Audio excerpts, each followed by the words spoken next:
The night was made for appearances. Spotlights carved white columns into the dark sky above the Harrington Grand Hotel, and the line of vehicles stretching around the block moved in careful, choreographed rhythm, each one newer, shinier, and more expensive than the last. Camera flashes popped like silent lightning. The crowd on the sidewalk leaned forward with phones raised, hoping to catch a glimpse of someone important.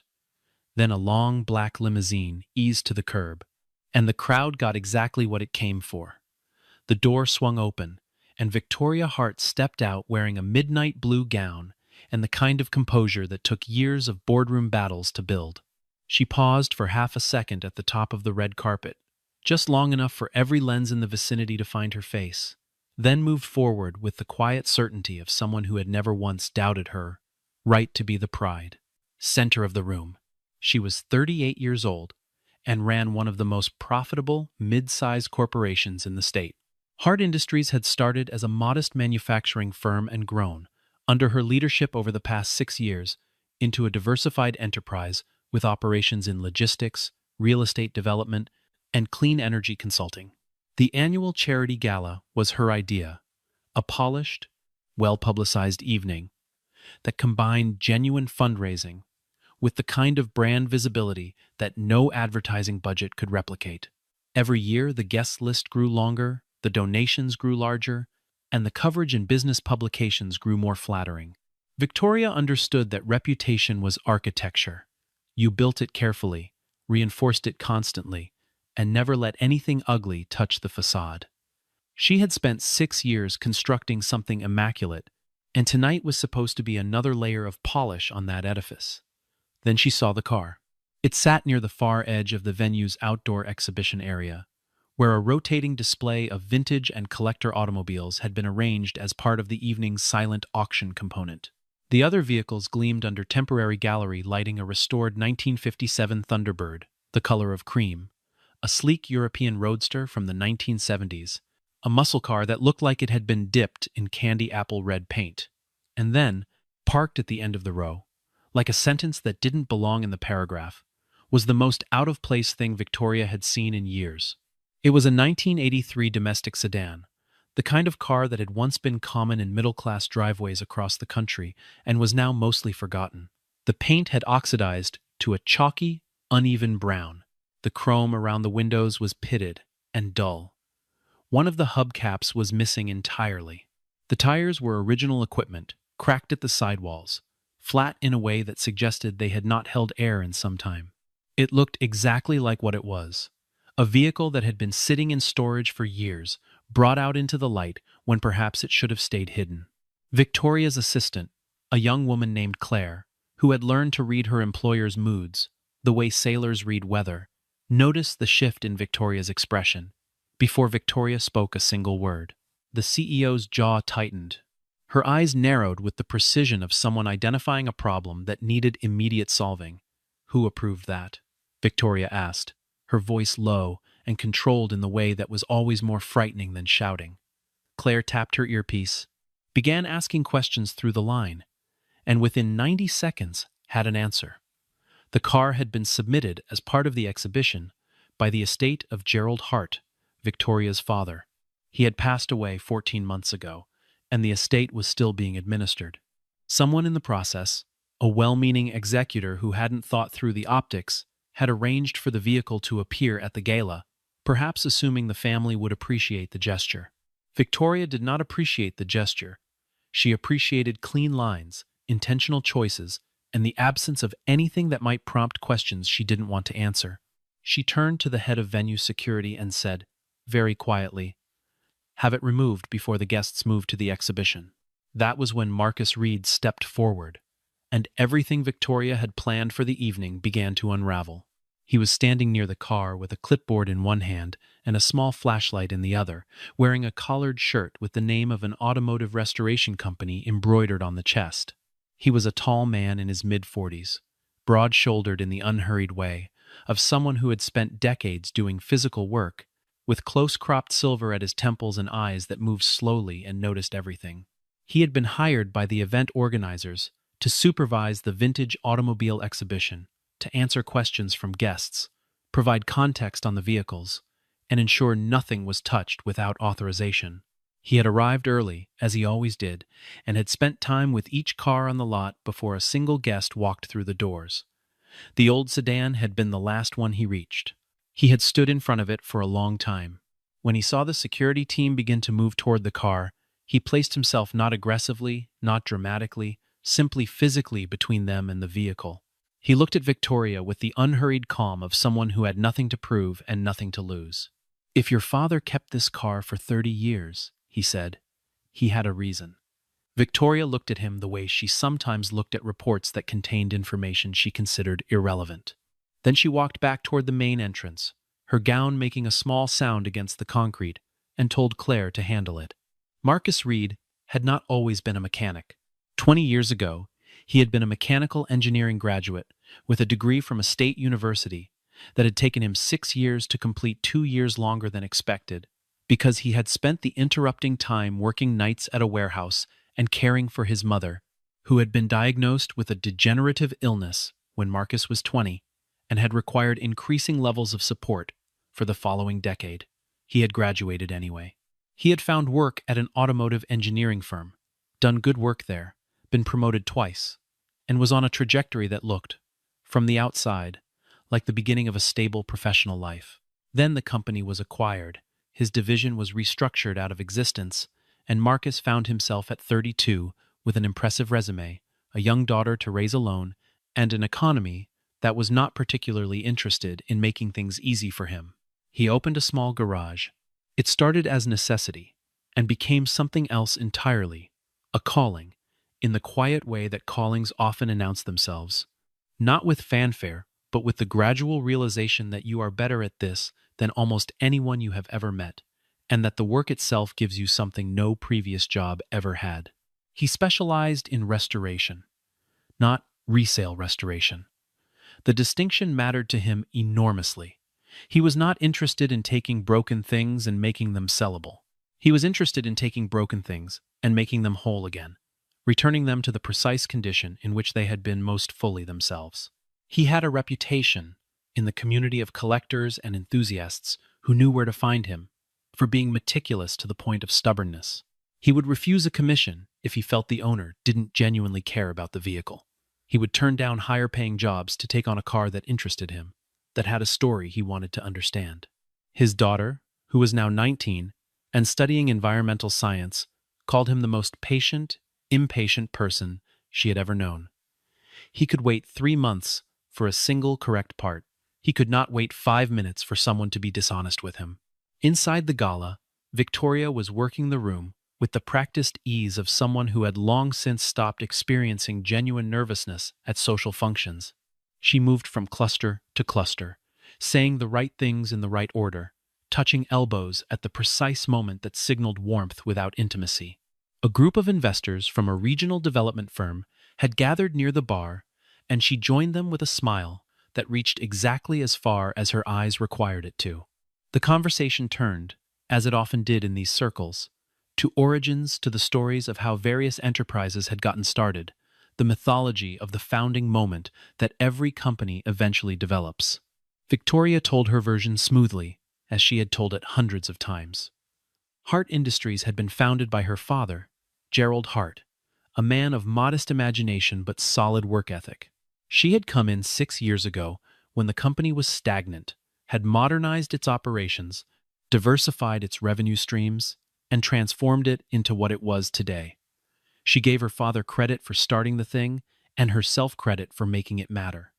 It was a clean, coherent narrative. It fit on the back of a business card. Marcus had come inside to collect his paperwork from the event coordinator's table, and he passed the edge of the investor gathering without intending to stop. But he heard Victoria's voice, and then he heard what she was saying, and his feet slowed before his mind had consciously decided to slow them. He stood just outside the circle for a moment, listening to a woman describe her father as someone of modest imagination. Then he walked over to the coordinator's table, collected his clipboard, and on his way back out, he stopped at the edge of the group. He didn't interrupt. He waited. When there was a natural pause in the conversation, he said, simply and without particular emphasis, Did he ever tell you why he loved this car? Victoria turned and looked at him. She recognized him, the man from outside, the one who had delayed her security team. Her expression did not change. Because he couldn't afford a better one, she said. A few of the investors laughed politely. Marcus looked at her for a long moment with something that was not quite pity and not quite disapproval, but contained elements of both. Then he nodded once, as if confirming something he had suspected, and walked back toward the exhibition area. Alone with the sedan in the outdoor lot, he crouched beside the driver's side door and ran his hand along the lower rocker panel, where the rust had eaten deepest. Then he opened the door. It was unlocked, as estate vehicles often were, and climbed in. The interior smelled of old fabric and something else, something faint and specific that he couldn't immediately name. He sat in the driver's seat and let his eyes move across the dashboard slowly, the way he always began, not looking for anything in particular, just looking, trusting the habit of careful attention to find what needed finding. The radio knobs were worn smooth on top, the way knobs get when someone uses them regularly. The steering wheel leather was cracked on the left side, the driver's side, but smooth on the right, which meant the driver had a habit of resting only one hand on the wheel. The mileage counter had rolled over twice. This car had traveled more than 200,000 miles before it was parked for the last time. And then, below the dashboard on the passenger side, in the gap between the lower edge of the glove box and the floor structure, Marcus noticed something. He leaned closer. He took out his flashlight. He pressed the beam into the gap and saw, in the shadow behind the factory trim panel, the faint outline of a seam that did not belong to the original design. He worked carefully and quietly, the way he always worked. He did not pry or force. He found the release, a small magnetic catch disguised behind a loose section of factory trim, and felt the panel give. Behind it was a space roughly the size of a large briefcase, built into the structure of the car, with enough precision to suggest it had been done by someone who knew exactly what they were doing. Inside the space were 3 items: a journal, bound in dark green cloth, the kind you could find at any office supply store in any decade, a small stack of receipts and handwritten documents held together with a rubber band that had gone brittle with age and broke when Marcus touched it, and a sealed envelope, yellowed at the corners, with nothing written on the outside. Marcus sat back in the driver's seat and held the journal in both hands for a moment before he opened it. Then he heard footsteps behind him and looked up. Victoria was standing beside the car. She had come back, though she would not have been able to explain clearly why. The security team had been ready to move the car when she had suddenly, almost against her will, told them to wait. Something about the way Marcus had said the words "your father never sold this car" had lodged itself in her mind the way a small stone lodges in a shoe, unimportant enough to ignore, present enough to be felt at every step. She looked through the open car door at the journal in Marcus's hands. "What is that?" she asked. Marcus handed it to her without speaking. She stood outside the car and turned to the first page. Her father's handwriting was immediately recognizable, and the recognition produced in her chest a sudden pressure that she was not prepared for. She had trained herself, over the 14 months since Gerald Hart's death, to process the fact of his passing as an administrative reality, an estate to settle, a succession to manage, a legacy to define on her own terms. She had not spent much time with grief or with memory, because both of those things required a kind of stillness that her life did not accommodate. But holding his handwriting in her hands, in a parking lot, at her own gala, she felt something shift. She turned pages slowly. The early entries were from the late 1990s. Her father wrote the way he had spoken, plainly, without flourish, in short sentences that stated facts and moved on. But what the facts described was something entirely unlike the portrait she had been painting of him for years.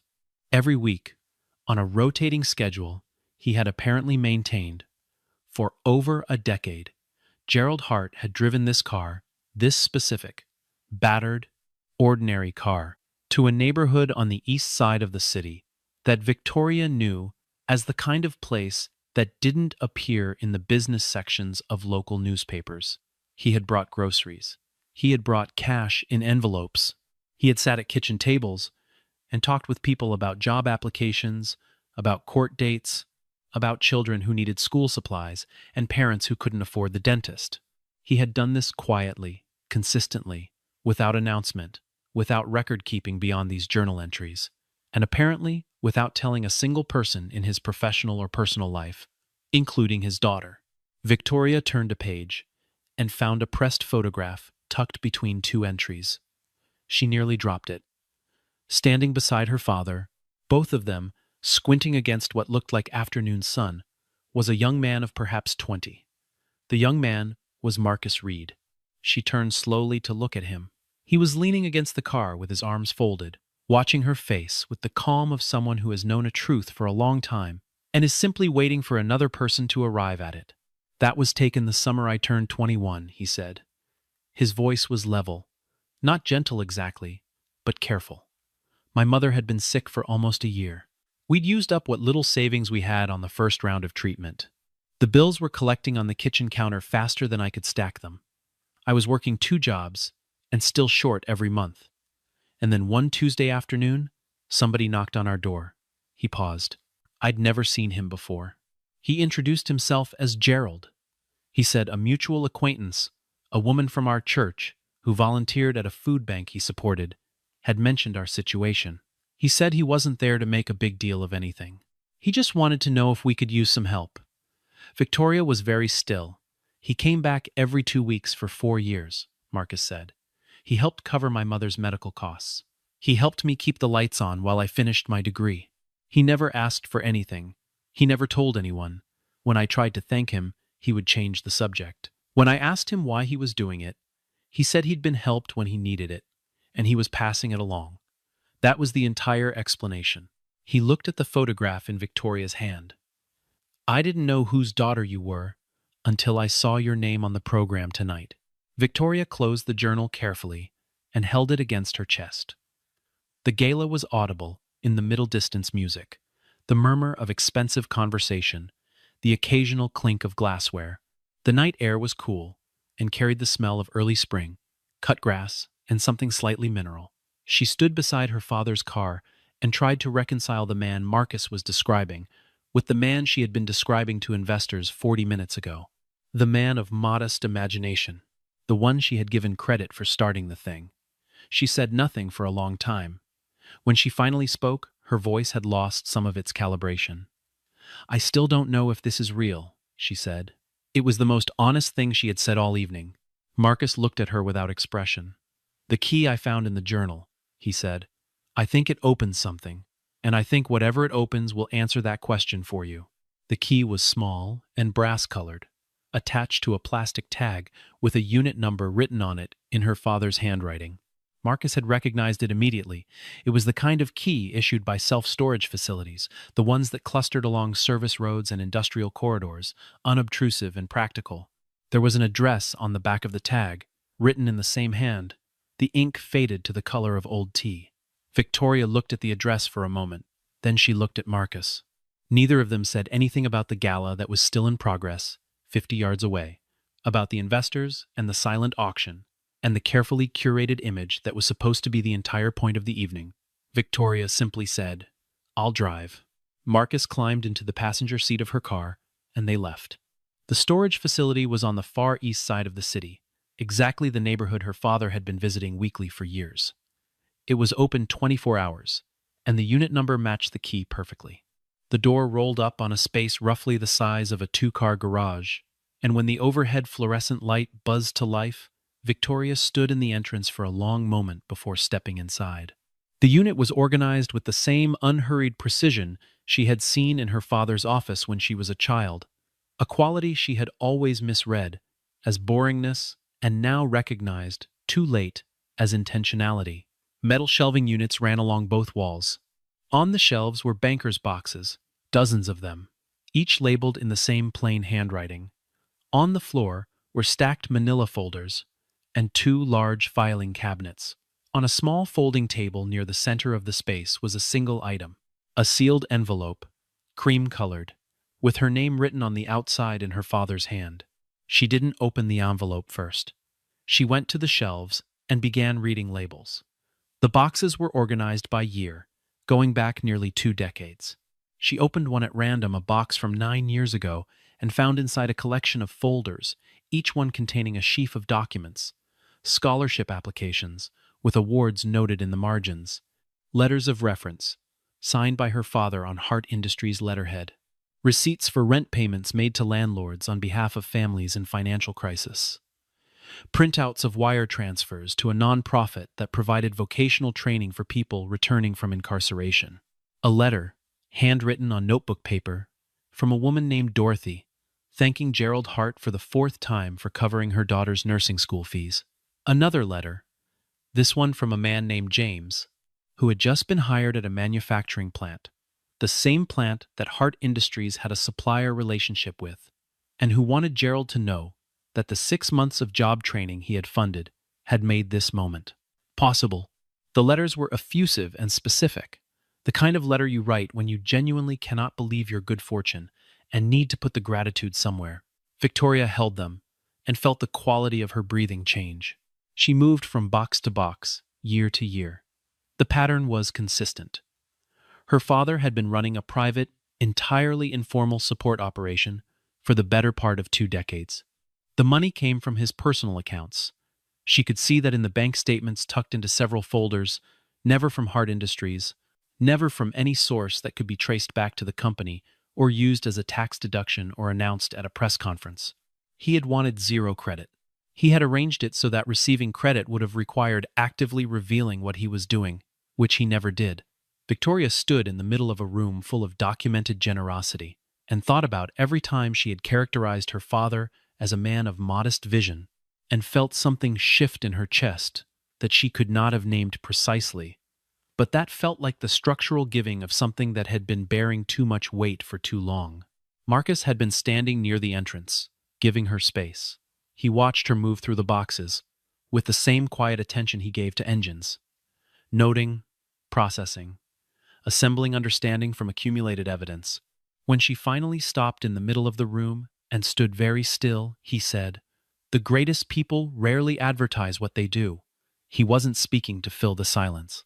He was stating something he had found to be reliably true, in the same way he had found certain mechanical principles to be reliably true. Victoria turned to look at him with an expression he had not seen on her face before, open, uncertain, slightly raw around the edges, like a surface that has just been stripped of its finishing coat. Then she noticed the filing cabinet closest to the wall and went to it. The top drawer was labeled with a single word, unfinished. Inside the drawer was one folder. It contained a proposal document, 40 pages long, outlining the design of a vocational fund that would provide skilled trades training to workers displaced by industrial restructuring. The fund would cover tuition, equipment, and a modest living stipend during the training period. The proposal included projected costs, suggested partner organizations, a timeline, and, on the final page, a list of people Gerald Hart had intended to contact about co-funding it. Some names on the list were executives at other companies. Some were nonprofit leaders, some were politicians. And there, near the bottom, was a name that made Victoria's hands tighten on the paper, her own. Her father had intended, at some point, to ask his daughter to help him build this. He had never gotten the chance. He died before he could make the call. She set the folder on the folding table, next to the cream-colored envelope with her name on it. She picked up the envelope. She turned it over in her hands twice. Then she opened it. The letter was 2 pages, handwritten, dated 3 years before his death written. She understood, at a time when he had perhaps sensed that there were things he needed to say before the window, to say them closed. Her father had not been a demonstrative man. He had not been given to speeches or long emotional conversations. He had shown love, the way he had shown everything else, through consistent, patient action, rarely narrated. But on these 2 pages, he had written with a directness that surprised her, and in places stopped her cold. He began by telling her what she already knew, that he was proud of her, that her intelligence and drive had always been obvious, even when she was a child, even when those qualities expressed themselves as stubbornness or impatience. He told her he knew she would take the company further than he ever had, because she understood things about markets and operations and strategy that he had never fully grasped, and he meant this as a genuine compliment. But then he turned a corner, and the letter changed. He wrote about what he was afraid of. Not afraid for the company. The company would be fine in her hands. Afraid for her. He had watched her, he wrote, develop a way of relating to the world that treated success as both the goal and the evidence of virtue, in which the quality of a person was equivalent to the quality of their results. He understood how she had gotten there. He had not been a perfect father. He had worked too much, been absent at crucial moments, modeled a certain kind of stoic withholding that she had absorbed and amplified. He was not placing blame. He was naming a pattern, because naming it was the first step to examining it. And then came the sentence that made Victoria stop reading and stand very still in the middle of the storage unit, with the letter held against her chest and her eyes closed. Success means nothing if people fear you more than they trust you. He had written it plainly, without preamble, as if it were simply the next thing that needed to be said after everything that had come before it. She read it again. She read it a third time. She thought about the investors at the gala tonight, the way they looked at her respectfully, attentively, with a slight guardedness that she had always interpreted as the natural response to authority. She thought about Claire, her assistant, and the way Claire had learned to read her mood before she spoke. She thought about the members of her board, and which of them she could say with certainty trusted her, as opposed to simply obeying her. The distinction she had never thought to make before was suddenly the only distinction that mattered. By the time she reached the end of the letter, the composure she had maintained all evening through the gala, through the exhibition, through the discovery in the car and the drive to the storage unit, had finally given way. She did not weep loudly. She stood in the fluorescent light of her father's storage unit, with tears moving quietly down her face and the letter in her hand. And the silence between her and Marcus was the comfortable kind, the kind that doesn't need filling. He did not offer comfort or explanation. He simply stood there, which was exactly the right thing. When she had been still for long enough, she wiped her face with the back of her hand, a gesture so small and practical that it was somehow more moving than everything that had preceded it, and reached back into the filing cabinet. There was one more item in the drawer, a sealed cardboard box, the medium size used for moving, taped shut, with a single word written on the side in her father's hand, Foundation. She did not open the box there in the storage unit. She and Marcus loaded it into the back of her car, and she drove back to the gala, which was winding toward its final hour. The guests were still there. The investors, the board members, the carefully curated network of people who had come to see Victoria Hart preside over a successful evening for a successful company. She walked back in with the sealed box under one arm and Marcus Reed at her side, and if people noticed that something about her had changed, that the composition of her face was different, less defended, more present, they were too polite to remark on it directly. She set the box on a table in a side room, poured herself a glass of water, and opened it. Inside were the company's founding documents. Not the cleaned-up legal versions she had grown up with and filed in the corporate archive, but the originals messy and hand-annotated, filled with Gerald Hart's marginal notes, corrections, and what appeared to be minutes from early conversations with the people who had helped him get the enterprise started. Reading through them, Victoria began to understand something that rewrote the history she had been narrating for years. Hart Industries had not been founded by a lone man with modest vision and sufficient stubbornness. It had been built in collaboration with laid-off workers from a closed factory who had brought their skills and, in some cases, their severance savings to the table. With a group of women from a church business circle who had pooled resources to help cover the first 3 months of operating costs. With a veteran who had contributed a building he owned, in exchange for equity that he later sold back to the company at below market value because he had written in a letter she found tucked inside the box, he just wanted to see the thing succeed. The first 20 employees of Hart Industries had been people Gerald Hart had met in the course of his community work, people who had been laid off, passed over, overlooked, or simply unlucky, and who turned out, when given a real chance, to be exceptionally capable. The company had grown because of them. Its early contracts had been won because of their expertise. The culture Gerald Hart had tried to build quiet, trust-based, non-hierarchical in practice, if not in structure, had been the direct expression of where the company had come from and who had built it. Victoria turned pages slowly, reading the handwriting of people whose names she didn't recognize but who had, she now understood, made her inheritance possible. She thought about the story she had been telling, the lean, efficient narrative of a daughter who took a legacy business and made it serious. She had not been lying, exactly, but she had been describing an incomplete picture and presenting it as the whole. She had done this not out of malice, but out of genuine ignorance, and the distinction, in the quiet of the side room, did not feel like the mitigating factor she might once have hoped it would. Marcus sat across the table from her and helped her sort through the documents, placing them in chronological order, identifying names and references that illuminated the sequence of events. He did this with the same methodical patience he brought to automotive restoration, treating each document the way he treated each part, as a piece that had a correct relationship to the other pieces, and that could not be fully understood in isolation. At some point during this process, Victoria told him about the vocational fund proposal, about the folder in the UN finished drawer, about her name on the last page, among the people her father had intended to contact. Marcus listened without interrupting. When she finished, he said, "He knew you could do it. He just needed to show you why it mattered first." Victoria looked at him. "He didn't get the chance to show me," she said. Marcus met her eyes. "He arranged for you to find out anyway."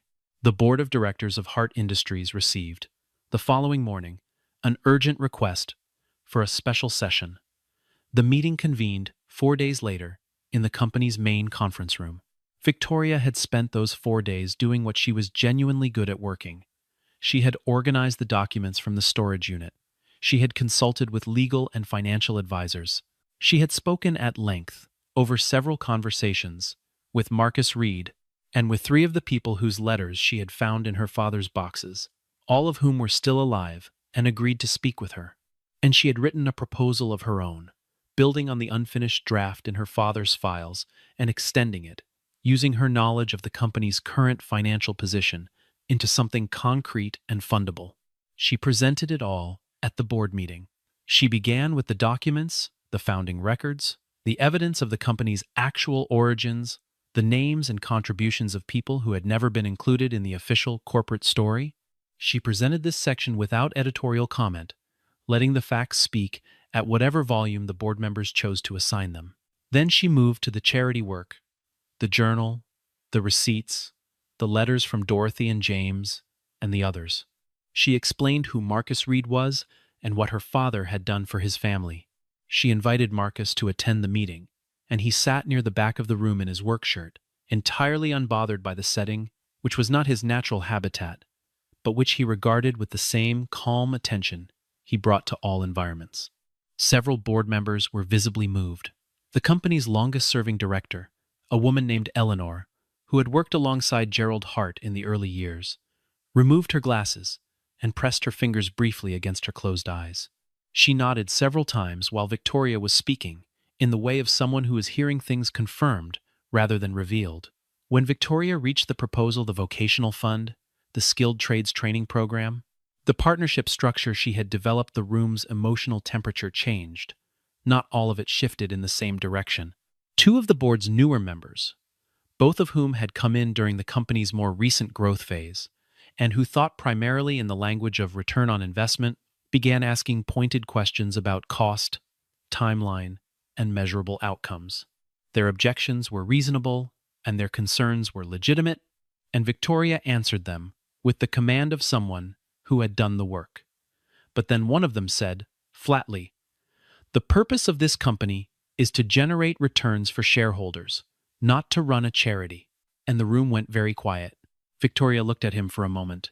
Then she said, "This company would not exist without the people whose stories are in those documents. They built it. They invested in it before there was anything to invest in.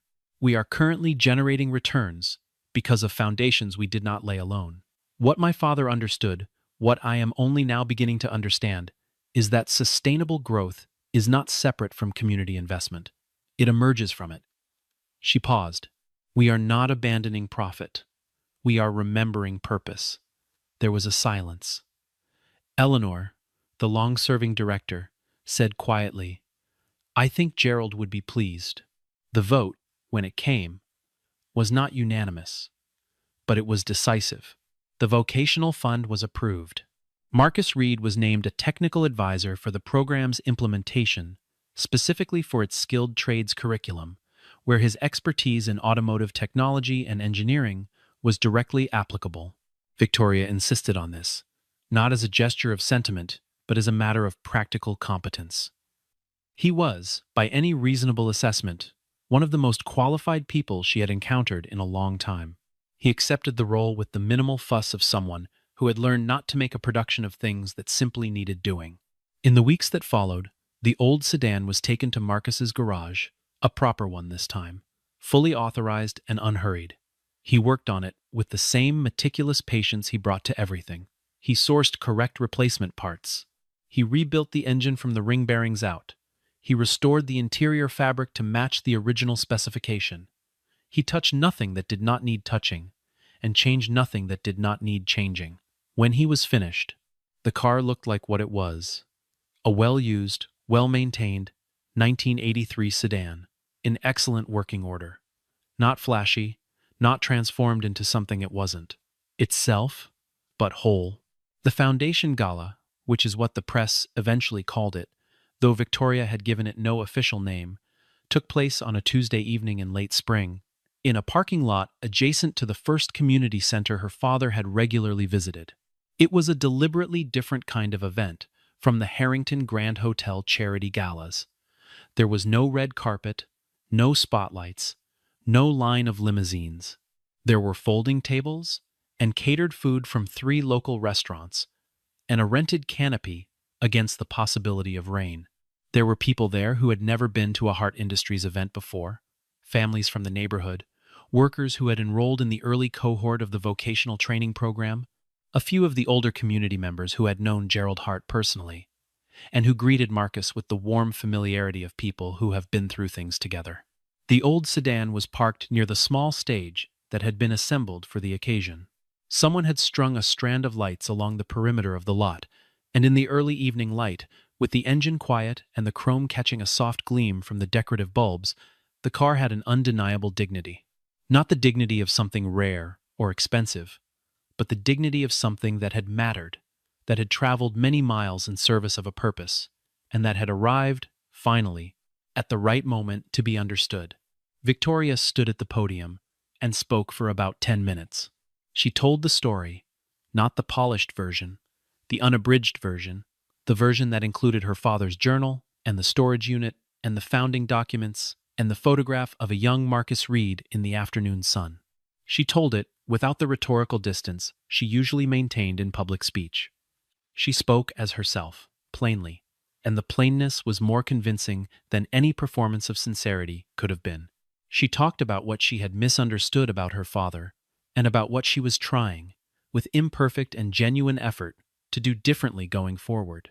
When she finished, the crowd applauded, and the applause had a particular quality, not the reflexive courtesy applause of a corporate gala, but the kind that comes from feeling something real. Then she turned to Marcus and said, simply, "Would you start it?" He walked to the car without comment, opened the driver's door, and got in. For a moment he sat there, as he had the first night at the gala, not rushing, just present, hands resting on the wheel that carried 30 years of someone else's grip. Then he turned the key. The engine caught immediately, on the first attempt, with a clean, deep sound that rolled across the lot and made several people straighten instinctively, the way humans respond to something powerful returning to life. The crowd did not cheer immediately. There was a beat of almost surprised silence, as if they had not entirely believed it would happen. Then the applause came, and it was the loudest sound Victoria had heard in months. She stood beside the car with her hand resting on the roof, just resting, not performing, and listened to the engine. The sound was steady and unhurried, exactly as it had been when her father drove this car down the service roads of the East Side, with grocery bags in the trunk and an unmarked envelope in his jacket pocket. She had never been in this car as a child. She had no memory of it from her father's life. Everything she knew about it, she had learned in the last several weeks. And yet, standing beside it now, she felt something she had not expected and could not have manufactured. She felt close to him, not to the idea of him, not to the narrative of him, but to him specifically, to the person who had cracked the steering wheel leather with 30 years of left-hand pressure, who had rolled the odometer past 200,000 miles, driving quietly toward people who needed something and driving quietly back. Marcus climbed out and stood beside her. The engine continued its steady note behind them. "Your father never cared about the car," Marcus said. His voice was low and even, not for the crowd but for her. The way things that actually matter tend to get said quietly, without ceremony. He cared about what it carried. Victoria looked at the car. She thought about the journal, the letters, the founding documents, the sealed envelope with her name on it. She thought about the woman named Dorothy, whose daughter was a nurse now, and the man named James, who had sent a letter from his first real job, and Marcus Reed's mother, who had survived her illness and lived to see her son restore automobiles with the same hands that had once stacked warehouse boxes in the dark. She thought about all the things her father had carried that she had never known about, and about how different the weight of that knowledge was from the lightness she had assumed came from not having to carry anything. "And now I finally understand," she said. She was not speaking to Marcus particularly, or to the crowd, or to anyone who could hear her. She was speaking in the direction of the engine's sound, toward the history of a man who had moved through the world as quietly as an ordinary car on ordinary roads, accumulating something no balance sheet had ever been designed to measure. In the months that followed, the Hart Industries Vocational Fund, formerly named the Gerald Hart Foundation for Skilled Trades and Community Opportunity, enrolled its first cohort of 112 participants. They came from the neighborhoods her father had visited.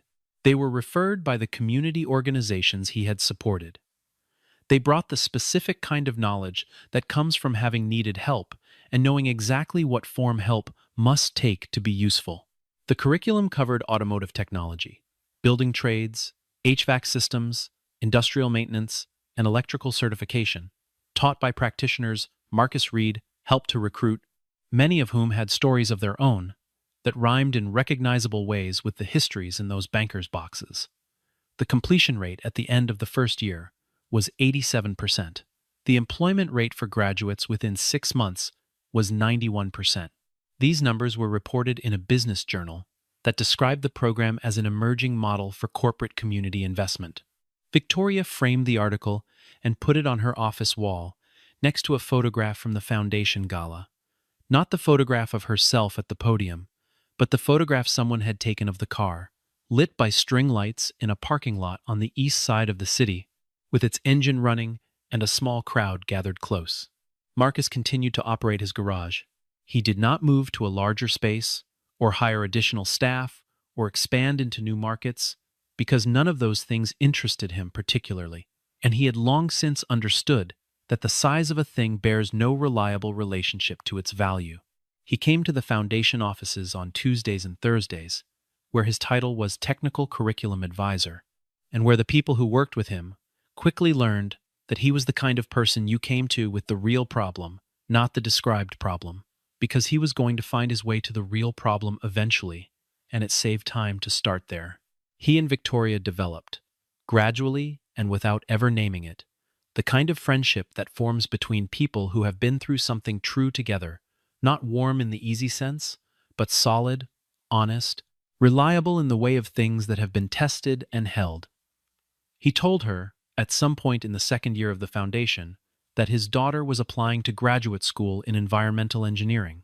Victoria wrote a letter of reference so specific and so sincere that the admissions office later contacted her directly to say it was the most compelling character reference they had read in 3 cycles. The old sedan was moved, at Victoria's request, to the lobby of Hart Industries' main headquarters building.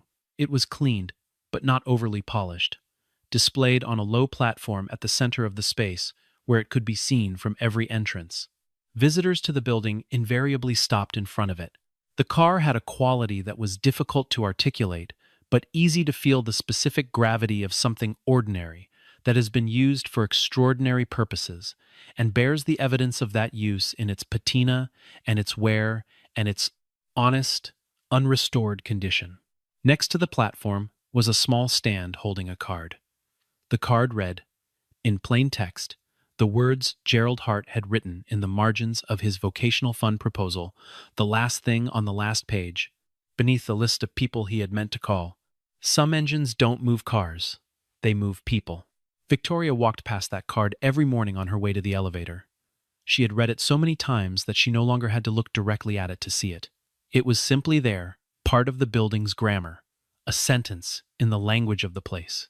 Some mornings, she paused beside the car for a moment, not for long, never long enough to draw attention, and placed one hand flat on the hood the way Marcus placed his hands on engines he was listening to. Feeling through the metal for something that ordinary instruments couldn't measure, she was not looking for anything in particular. She was just paying attention, the way she was learning, slowly and imperfectly, and with the full weight of her very complicated inheritance to do. The engine had been silent for years, just like the memories Victoria had refused to face. Both of them, in the end, had needed only the right pair of hands and enough patience to find the truth that was waiting inside, not hidden maliciously, not locked away from her out of cruelty, but simply stored carefully by a man who trusted that one day his daughter would be ready to hear it. She had been ready. She had been ready the moment Marcus Reed stepped forward in the parking lot and said 4 words that changed the angle of everything. He had not offered her comfort or flattery or an easy absolution. He had offered her something far more valuable and far rarer, the truth about who her father was, which turned out, on close examination, to be the truth about who she could become. The car sat in the lobby, quiet and whole, a piece of history that had traveled far enough to finally arrive at meaning. And Victoria Hart, CEO, walked past it every morning on her way to the work that was now, at last, worth doing.